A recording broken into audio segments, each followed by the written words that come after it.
Hello YouTube and welcome back to Let's Play BTD5 Steam. In this episode, I'm just going to let you know right off the bat that I just attempted this level and I got to like around 82 this time and then I lost. I was using a lot of Buccaneers as their activated abilities, the pirate monkeys on the right side, and just trying to pick off as many Moabs as I can, which worked on Rink Revenge when it was only up to medium and there was not that many Moabs and BFBs. It does not work on hard when there's so many, and I tried to buy like eight of the pirate monkeys and it was just not enough. So yeah, it was nice in theory, but just did not end up well enough. And I'm also placing this Buccaneer in a different place than I did last time because I thought, hey, maybe the extra range would be nice, but nope, that's not good at all. That's terrible. But the grape shot will help. But apparently not enough. Alright, I'm gonna keep going. For a second there, I was actually thinking maybe I should just give up and try again later today because it's already past midnight. But you know, this is just not going well. I'm just gonna throw down a travel turtle, just because. I don't think it's really super necessary. I just feel like using it because it's there. But let's see. This Buccaneer is not the best placement because, as you can see, it was missing a bunch of shots, but as well as that, it doesn't really benefit any of the other towers via its specialty building, because it has the specialty building. So that means it can automatically detect camo balloons, which means that its crow's nest ability will allow other towers within its range to be able to pop camo balloons as well, which would help the travel turtle, but it's not really that important for the travel turtle. I'm going to actually build this banana farm, which I figured out last recording session thing. Last time I tried this level, I figured out you could place it there, which wasn't really like a figure it out thing. It was just a can I tried it, I can. Gotcha. But let's see. I was actually kind of close to getting the destroyer, which would have been pretty nice, but clearly not necessary. I really need this banana farm to bump my lives back up. This is painful, especially because the banana farmer apparently can't catch the first balloon moving, even if it's a blue balloon. It has to. The bananas that it shoots out only affect the balloons behind the first one, which is really lame because it's kind of the whole point of why you need it. But that's fine, I suppose. Once I get the destroyer, really, I can't even. God, this is terrible. There we go, I got the destroyer, and I still miss. I'm still missing. Okay, the destroyer, not good placement. That is not good placement for the destroyer. Let me try that one. That's a little closer. Maybe that'll be good. Longer cannons, maybe. I don't know. For the moment, I'm going to be trying to do mostly destroyers, because it can pop all balloon types. It just needs a bit more popping power and apparently better placement. I didn't realize how important that would be on this track in particular. I kind of figured just having more of the track in its range would be more useful, but apparently you actually have to be closer to the track for the tanks to even hit anything. But, I mean, it was hitting some stuff, it just was missing some other stuff, so I don't want to give it too hard of a time, considering I'm the one that placed it there. But I do want two destroyers, specifically one that's close enough to actually do relatively consistent, decent damage. However, this is going to be a bit of a problem because I don't know what else I'm going to buy. On my previous attempt, I had an ice tower and a couple of glaive ricochet and a ring of fire, which was great for normal type balloons, but it was lacking quite sorely or poorly, or however a large amount. It was lacking in the Moab popping facility area thing, which is why I was doing the whole pirate monkey thing. But you know what? I might as well use a submarine. And yeah, I'll place it there. Advanced intel, submerge and support. Which actually, you know what? No, I'm gonna sell that. I do not want the submerge and support. I want the advanced intel for sure, but then I want the airburst stuff. Airburst thingies with the ballistic missile, because the ballistic missile is what I'm going for. And that is what's going to be helping me defeat the Moabs. So that's going to be the one that's important.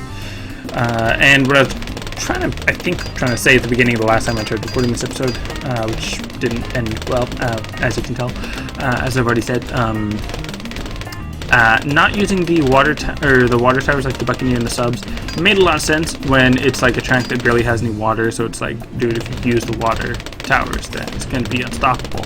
But then on the track where it's like there's only water and a little bit of room for not water, I know someone was saying the whole point of someone saying it was that on tracks like this, they didn't want me to use the water towers because that makes it even more challenging. But clearly, I am not capable of defeating these levels even with a few water towers. I mean, I had a lot of pirate monkeys and it just wasn't working out. So gonna try for like at least three ballistic missile subs, and then I might just spam a couple more destroyers in order to get the extra range for the advanced intel, which is where this placement actually comes in handy because that's quite a bit of room. I mean, almost like half the track, which is pretty nice. And they've already got camo detection, so I don't actually need the crow's nest on them, because by having the Buccaneers have camo detection, that means that the advanced intel also gives the submarines camo detection. So just granting the submarines themselves camo detection with the crow's nest wouldn't really be as important, because their specific range where they would specifically have camo detection no matter what is not very large. So yeah, giving them specifically camo detection, aside from just being able to detect camo balloons within the range of the destroyers or other towers, which is just destroyers at the moment, you know, basically, I'm just repeating myself, but let's see. I would like just a ton more destroyers, though. I mean, not destroyers, submarines. But I'm gonna just throw in a super monkey here. Actually, you know what? No, I'm not. I'm not going to do that. I'm going to be confused. That's what I'm gonna do. Because what I want to do. What do I want to do? I think I will just throw in more subs. You know what? No, I'll throw in a super monkey. No, I'm not gonna throw in a super monkey. I'm gonna throw in a monkey village. So that way, when I throw in the super monkey, it costs less, and then I can also buff it with other stuff. And a monkey fort. I kind of wanted to get radar scanner, but that really wouldn't make much sense because I can just get crow's nest for 230, which is so much less. And then let's give it plasma vision because plasma vision is awesome. There we go. And then I'll be giving it the super range. I wish this could have advanced intel. That'd be awesome. But unfortunately, no. Super Monkey is, or this Super Monkey is specifically for some anti-Moab, like always, because there's so many other options for like anti-general balloon poppage or whatever that are so much more effective, in my opinion. Like an Ice Tower Ring of Fire upgrade combo thing, then maybe a Glaive Ricochet or a Bionic Boomer right next to it. Very, very useful and much less expensive than the 30,000 general upgrade for the Sun God Monkey, which apparently is supposed to be really good at popping normal type balloons, but super expensive. And I mean, an Ice Tower is like maybe 8,000, plus the Ring of Fire is like maybe 4,000, so it's like 12,000, and then another like 1,200, so like another 1,500 for the boomerang thrower, which is probably a little bit of an underestimate. It's probably like 15,000 for the whole trio, which would be really powerful compared to the 30,000, which is about twice as much. For still very good popping power, but it's just, in my opinion, not really worth it. I mean, I'm sure there's some tests to be done on the effectiveness of those towers, and obviously the Sun God would probably be more effective against Moab class balloons. Would definitely be more useful against Moab class balloons, in comparison between those two strategies of using the Ice Tower, Ring of Fire, and Bionic Boomer, compared to the Sun God Monkey, because the Sun God Monkey can actually do a lot of damage to the Moabs, especially because it has 3 projectiles rather than, well, I mean, compared to the Bionic Boomer, that's quite a bit more, but, what am I trying to say? the Ice Tower and the Ring of Fire are not as useful for anti-Moab. So there's that. And let's see. I think I should be good for the moment. I really want Techno Terror, just to be a little bit on the safe side. Or just a bunch of Ninja Monkeys. See, that's what I should have done. I should have just spammed Ninja Monkeys, because that's what always works. So it saves the day, but yeah, didn't do that last time. Although I do really want that Techno Terror for 24,300. Very expensive. But it is very good against Moabs. Probably, I mean, you know what, now that I think about it, I don't even know how good it is specifically. Like, I probably should run some tests, or just look up Super Jim Bombo too, because I'm sure he has plenty of tests on what's like the best anti-Moab defense or whatever. Now I want to do that, which makes me kind of sad, because I know it's going to be a lot of work. And I probably won't end up doing it. Probably. I mean, unless people specifically request it. Unless Super Jim Bombo or some other random Bloons Star Defense player, unless someone else has already figured out what the best monetarily efficient Moab popper is, whether that be the Bloon Chipper, the Moab Mauler, Pirate Monkeys, Snipers, or what have you. Where was I going with that?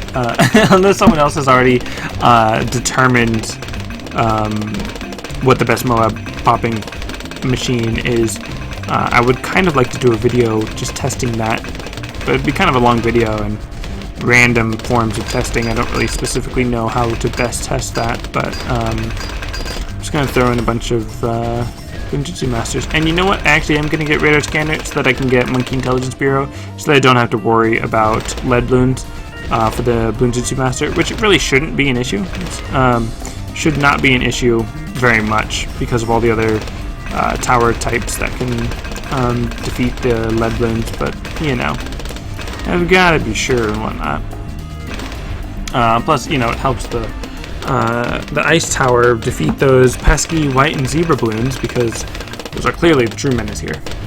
But let's see, the ballistic missiles are going to be very useful just in general against anti-Moab, or as anti-Moab, not against anti-Moab. The Ice Tower is going to be very useful against regular balloons, especially in combination with the Techno Terror. Techno Terror in general is going to be really good against Moab class balloons. Tired. Alright. Bloonjitsu Master, Secret Distraction. I think this really is a better defense. And this one, it hasn't even popped anything. This one has popped 221. This one has popped 28,000. This one's 16,000. Of course. 19,000, 20,000, 22,000. 110,000. Wow. 2,400. 8,400. Oh wow, they're both around almost 9,000 now. And that one about half of it because it was a bit later. Very interesting. Bloonjitsu Masters. Away! Let's see. I feel like I'm getting a bit loopy because I'm getting quite tired. Because it is quite late. I'm still debating whether or not I should stay up and actually edit and upload the video now, or if I should just save it for the morning. I should probably do at least some of that tonight while I look up other stuff, but alright, I was actually kind of hoping to get more recording stuff done, which I kind of did get quite a bit of sort of recording, editing stuff done. I don't know, I really need to look into I really should have done it earlier, looking into how to convert file types and other free editing softwares and recording softwares and such. But anyways, let's see. I am, wow, there's, let's see, haha, Techno Terror ability, and is that going to be enough? Is that going to be enough? Is it really? It's, whew, that was enough. Okay, good. Nice, because that kind of looked like I was about to lose, but for some reason I didn't. Nice. 19,496 cash extra. Alright, so I did use a continue earlier last time when I didn't necessarily save the footage or whatever. So I'm still up to 5,741 rather than however much more it would have been. So to get to 7,500, I'm gonna need another How much is that? That'd be 59, 259. So like 1790, 1800 or so. So let's just do a little countdown, kind of, because I feel like it. Let's see. Scorched Earth is gonna be about 1500, and then U-turn's gonna be another 1200. So, assuming I don't use any continues, which I really shouldn't. Assuming I don't use any more continues, I should be able to get double cash at the end of U-turn, which will be very useful for Great Divide. And you know, the eyes are right and stuff, but hold on, did I? No, never mind. Okay. So yeah, I'm gonna be doing that, and let me know, you guys, if, and girls, I guess. I mean, you know, assuming I actually have. I don't know. I've lost my train of thought, but what was I gonna say? Let me know if you guys want to keep seeing the easy, medium, reverse, hard episodes all in one video, or if you want me just to focus on the ones that are just going to be the hard mode, the ones that are just on the Steam version or whatever, and then I'll get around to doing these with double cash or whatever. And these I'll probably save for their own episodes on easy, medium, and reverse, hard, or whatever. Probably, I don't know. But anyways, that's going to be it for this episode. Thanks for watching, and I'll see you next time.